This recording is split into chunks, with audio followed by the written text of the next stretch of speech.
I'm Dietrich Klinghardt. I'm a medical doctor.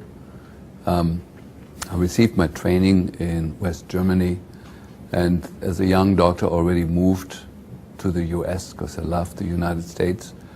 I passed my tests here and have been licensed here since 1983 and have been practicing here really since then. But I go regularly back to Europe to both teach there and to learn what's new over there.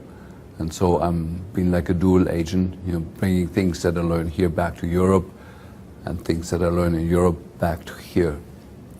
And I have a practice in Seattle that specializes in the treatment of chronic illness. And we sort of slowly moved up our ranks, me and the doctors that work with me. The average patient that we have has seen 23 other physicians before they've seen us. So we're sort of like, if you want, like a late stage of the journey that patients are on after they've maybe failed or have given up on other treatment modalities.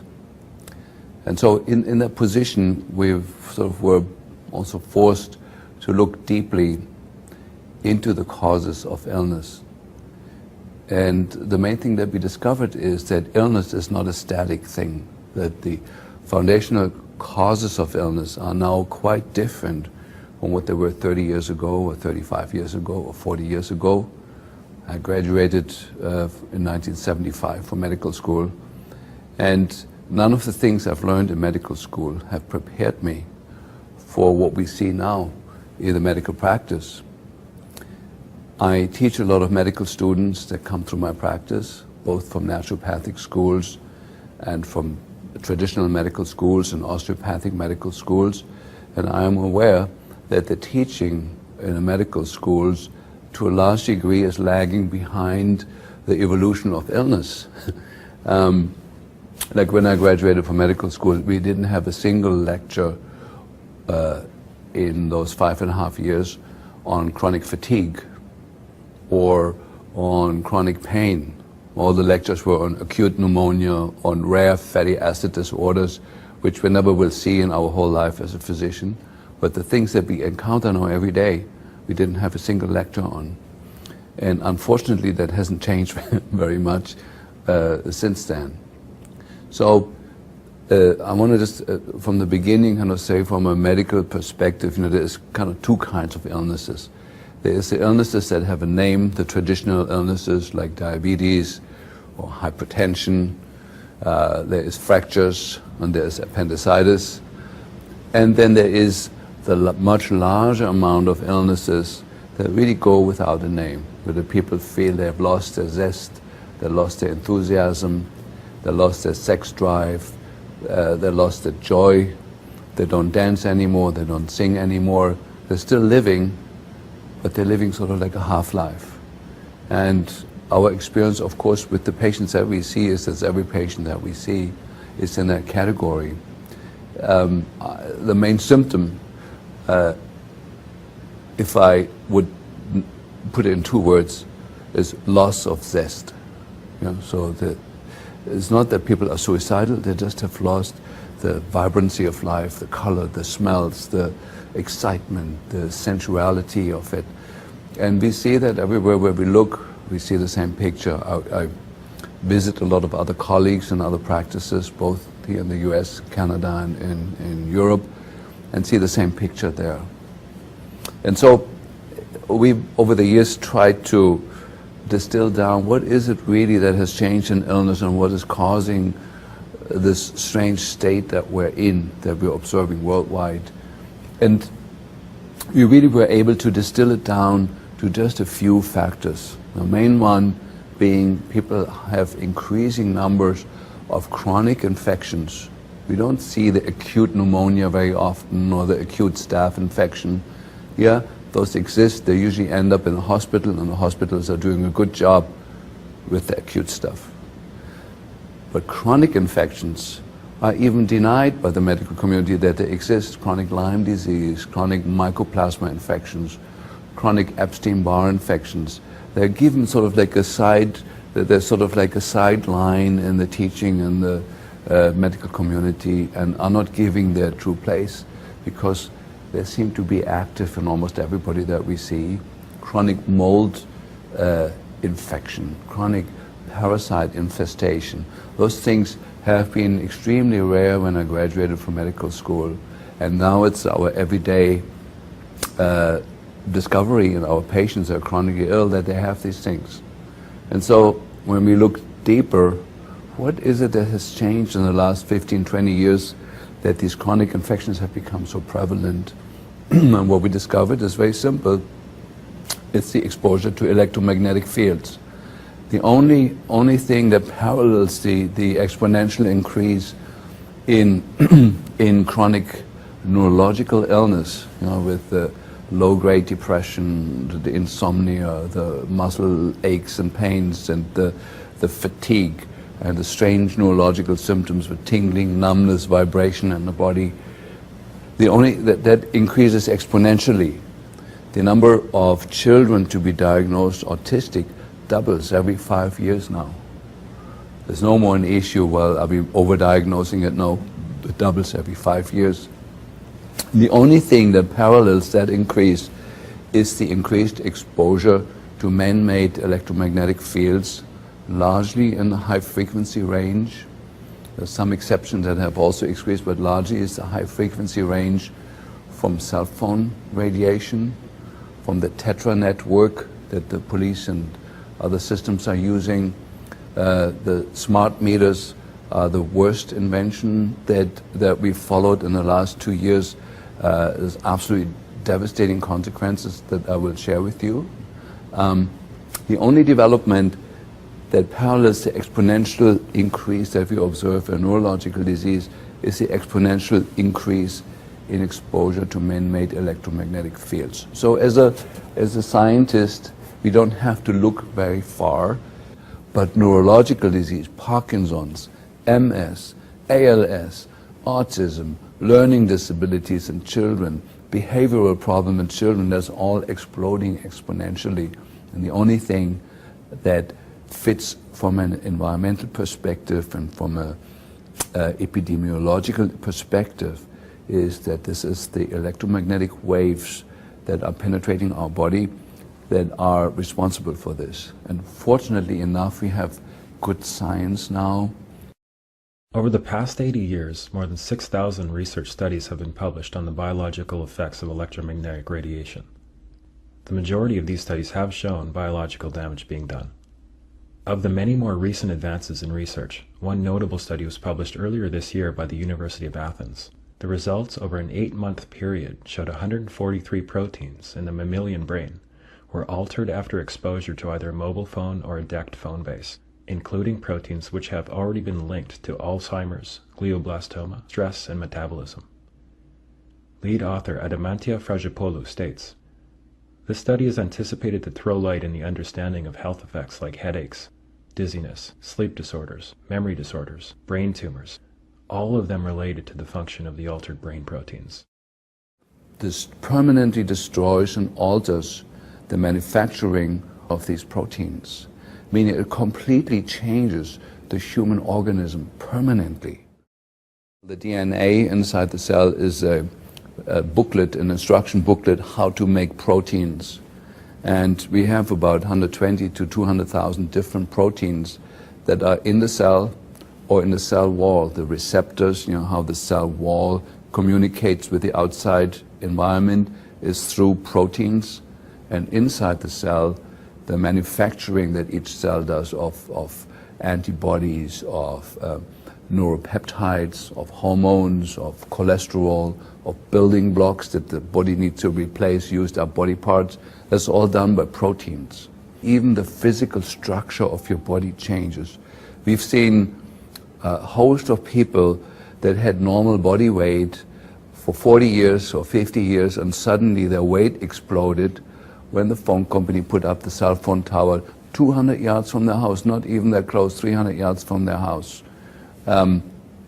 We've seen cancer rates shoot up the moment the network of cell phone towers was established in the house. We had a co-worker with us who had a son who was very, very sensitive to electromagnetic fields, and she lived here in Seattle, and he couldn't go to school because the schools at the time already had wireless installed in the schools, and he couldn't tolerate it. So she moved to Portland and then couldn't tolerate it there at all. Then moved over to Ashland, which claims itself to be one of the greenest cities in the world. And then when she Googled the cell phone towers next to the home that she had rented, she found that within 200 yards, she had over 90 cell phone installations that were broadcasting into her home, and her son was virtually going nuts. And then she moved out in the country, decided on homeschooling, and the boy's been doing well ever since. So after observing like some very very clear-cut clinical situations where people were affected by the nearby cell phone tower, we became very meticulous in asking people about their homes and looking at the literature. I got certified in building biology, which is the sort of science in Germany that governs these issues, where we learn how to use different instruments to measure these phenomena in the house. And the first thing that we noticed is that the most important time in the day when we are vulnerable to the influence of incoming cell phone radiation is the nighttime, when the parasympathetic nervous system is active and the sympathetics are withdrawing. That's when the damage is done, most of the damage is done.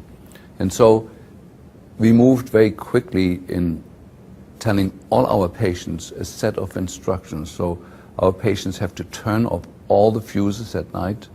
That decreases a phenomenon called body voltage, and I think I don't have to go into this, probably explained in another part of the video. We have people have to get rid of their cordless phones, because the cordless phones broadcast a signal 24 hours a day into the rooms wherever the person can walk and have reception. That is a very devastating radiation that was also tested in this Greek study that I just mentioned. It destroys the same number of proteins that the incoming cell phone radiation does from the outside, the cordless phone at home. So since 6 or 7 years, my patients are not allowed to have a cordless phone in the house. They have to go to Radio Shack, spend $25 for a corded phone, and that solves it. Then the last step that we do, that every patient gets to measure with the instrument from Gigahertz Solutions that we use, measure the density of microwave radiation in the bed location. That's measured in microwatts per square meter, and if that number, for me, if the number is over 5, it's an unacceptable sleeping location. First of all, we look in the house. If you find a location, there's eddies, we call that. There's turbulences created in the house where often you find a location where the reading is low. If you don't, the person need to use protection in the house, and there's 2 ways of doing that. One is a wall paint that contains graphite fiber, carbon fiber, and conductive particles that creates a Faraday cage in the bedroom. It's a pitch black paint that's put over other paint, and over that you can paint normal paint, and then that paint itself has to be grounded with a wire into the earth. And the windows are covered with curtains that use a silver-coated cloth that reflects the incoming cell phone radiation to the outside. Now, with that, in general, it's possible. Every place that we've looked at so far to bring the radiation down to the level where it's acceptable. Now, I want to roll this forward to the clinical picture. Half my practice is the treatment of autistic children. And we realized very quickly when we did this that there's 2 kinds of autistic kids, the ones that recover and the ones that don't recover. And the ones that recover are the ones that follow exactly this set of instructions. It is hardly done with the vitamins and with the other things that we do, with the behavioral therapies. They have a minor effect on it. The moment we protect the sleeping location of the child, the autistic children are recovering. Now, I can say that with great levels of certainty now for 2 reasons. One, because I have a large group of people that follow my teaching in Europe, and the Europeans, when they hear that, they get the idea and run with it. In America, unfortunately, especially the husbands have become a huge obstacle to this. most American men never had more than 1 year of physics in school and simply do not have the understanding, but they have strong opinions without ever having understood physics. They have strong opinions about it, that this possibly cannot be true, because if it would be true and dangerous, the government would have done something. Well, you make your own opinion after watching this film. So what we did then is a study where we took 10 autistic children and went back to the sleeping location where the mother was when she was pregnant with that child, and compared it with the sleeping location of a mother that gave birth to healthy children. We had 10 mothers in that group, 10 mothers in this group, and in the group of the autistic children, we found that the measurements that we got for the microwave exposure in the sleeping location of where the mother was when she was pregnant with her child was elevated compared to the group of children that were normal. The same measurement we got by measuring body voltage. This is the exposure just to the ambient field, electric field in the home created by the electric wires in the wall. Found the same number, that the exposure, that the electric charge that is built up in the body was by the factor of 10 times more in the sleeping location where the mother was sleeping when she was pregnant with her child. And with that, the exposure to man-made electromagnetic fields has become the first factor that could be isolated ever in autism that could predict autism. I can go to the home of a pregnant mother now, take those measurements, and give her a reasonable assessment what her chances are to give birth to a child that will later be diagnosed as autistic. Now, as you can imagine, I was not able to publish the study. Nobody was interested. There was 10 children was too small a group to say something, even though the differences are so dramatic that even the 10 children led to a huge statistical difference. But I wasn't able to publish it because of the special interests that are now have found their way into the medical journals and the peer-reviewed journals. I think it's important to say that now the communications industry has become the largest lobbying industry in politics, larger than Big Pharma. In fact, by a factor of 3 times more powerful than the pharmaceutical industry, which used to be the most powerful arm, bending the decisions in Washington and in all Western governments for that purpose. So we weren't surprised when I wasn't able to publish these data, but it made us even more aware of the fact that we need what is called preconception healthcare. If somebody is planning on becoming pregnant, moms and dads need to know this information, that they have to protect the sleeping location of the mother from these fields that are absolutely tweaking the epigenome and the genes of the fetus that grows in there, predicting that this child will never reach its true genetic potential later in life because these early exposures. So one of the points I'm trying to make here is, if a fetus is exposed to microwave from cell phone radiation or from ambient man-made fields in the house, the fetus is affected by a factor of hundreds times stronger than a fully grown-up brain, even though it's not harmless for the grown-up brain, but the damage is somewhat contained. So we have what I call nighttime technologies to protect people, which is the most important time.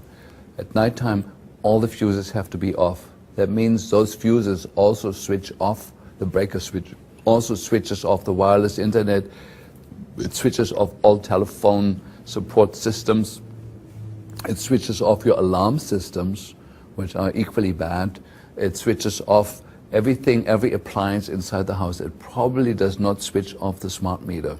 We've had some smart meters that were on the same electric system that you could actually switch off with the fuses, and others you couldn't. That's at nighttime.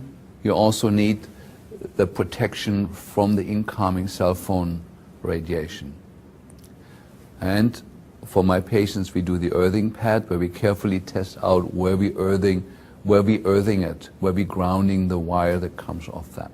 So that's the most important part for the nighttime. Now then there is daytime technologies. Admittedly, at daytime, most people need the electric system on. So the first thing that we do, we use the Stetzer filters, which have been shown to be effective biologically, that there is less biological stress in the people that are in a room that has the Stetzer filters in the outlets. You know, Stetzer filters reduce the dirty electricity. I know Graham Stetzer has gotten a lot of opposition from that, but Mark de Havers, professor in Canada, has shown very clearly that the Stetzer filter reduce the biological damage that the fields are doing to us. Now, during the daytime, it is not allowed to have cordless phones in the house. That frequency, just to kind of make that point maybe clearer, a German mathematician has calculated the energy delivery. When you have 2 rooms over, you have the little base station for the cordless phone with a little antenna, and you go in the bedroom 2 rooms away. The field strength that you're getting when you're sleeping there is equivalent as if you had a 737 Boeing jet engine running at full speed next to your pillow next to you. The sound and the energetics of it are the same as if you have a silent, quiet, cordless phone in the kitchen. It's absolutely destructive to the human health, and probably amongst all the things that we're discussing, the smart meter is number 1 now in terms of devastation to our system, but the cordless phone is number 2. It's worse than the incoming cell phone tower radiation. And so daytime technology, people are not allowed to have wireless internet in the house. It is a huge source of electropollution and of high frequency fields. They're not allowed to have a cordless phone. We're paying careful attention now to the energy saving light bulbs. They also give off high frequency radiation that's devastating to the health. So my patients have to go back to use the traditional incandescent light bulbs, which are now available on the internet as heat lamps. But they're the same light bulbs, it has become instantly more expensive because they're now a rare item.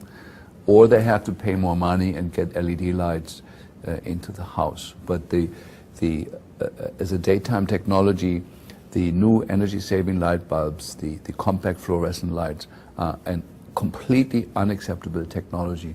It gives of both high-frequency wavelengths that are devastating to the brain, plus it's mercury vapor-based, and the frequency of mercury piggybacks on the light that makes people toxic and mobilizes toxins in the body that are then swishing around, finding, the body stores mercury and other toxins in places where it causes the least damage. The compact fluorescents stir that up. The mercury gets displaced now into the brain, into the spinal cord, into the hormone-producing glands, and it's devastating. So daytime technology, no wireless inside the house, go back to broadband. No cordless phones, go back to corded phones. Or there is one type of phone that you can buy that is innocent. It's just much more expensive. And no compact fluorescent lights in the house. That's a good start for most people.